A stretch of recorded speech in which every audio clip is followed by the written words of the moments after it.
Item hashtag, SCP-157. Object Class, Euclid. Special Containment Procedures. When not being used in an experiment, SCP-157 is to be stored in its cryptobiotic form, in a dry, airtight container. It is estimated that SCP-157 can survive in this condition for at least 10 years.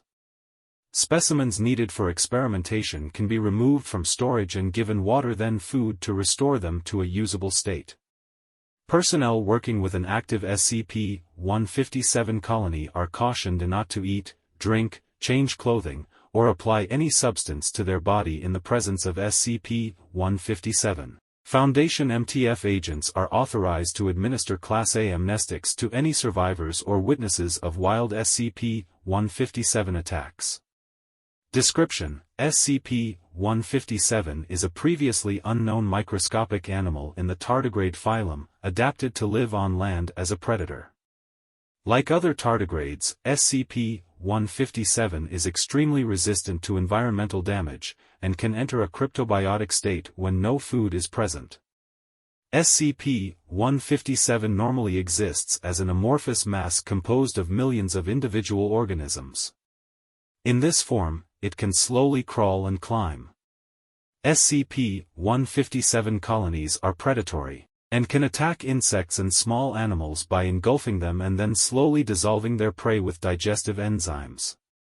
Humans and other large prey are not normally attacked directly by SCP-157 colonies, as they are too large to engulf, and long-term contact is necessary for SCP-157 to successfully feed.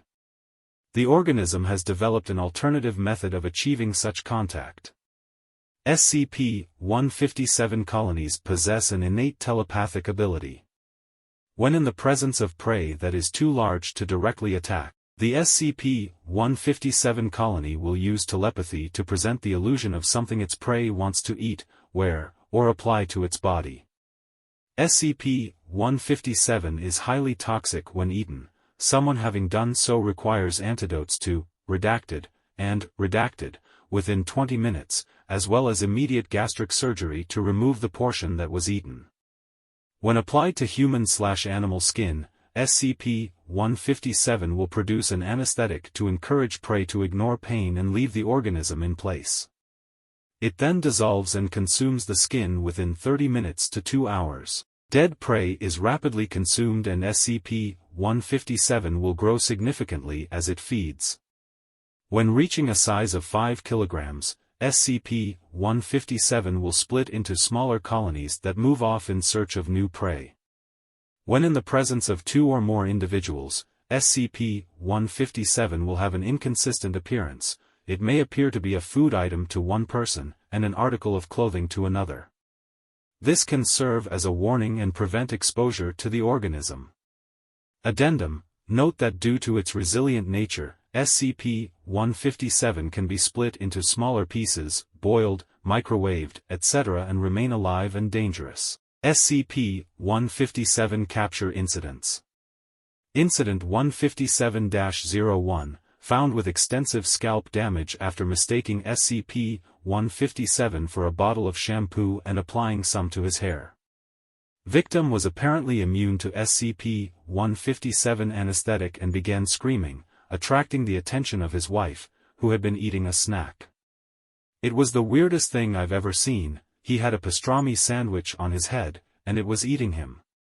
Victim treated for chemical burns. SCP-157 captured alive. Victim and wife given Class A amnestics and released.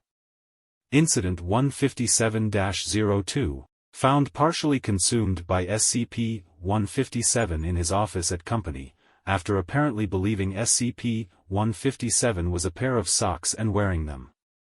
Victim bled to death after feet and lower legs were mostly dissolved.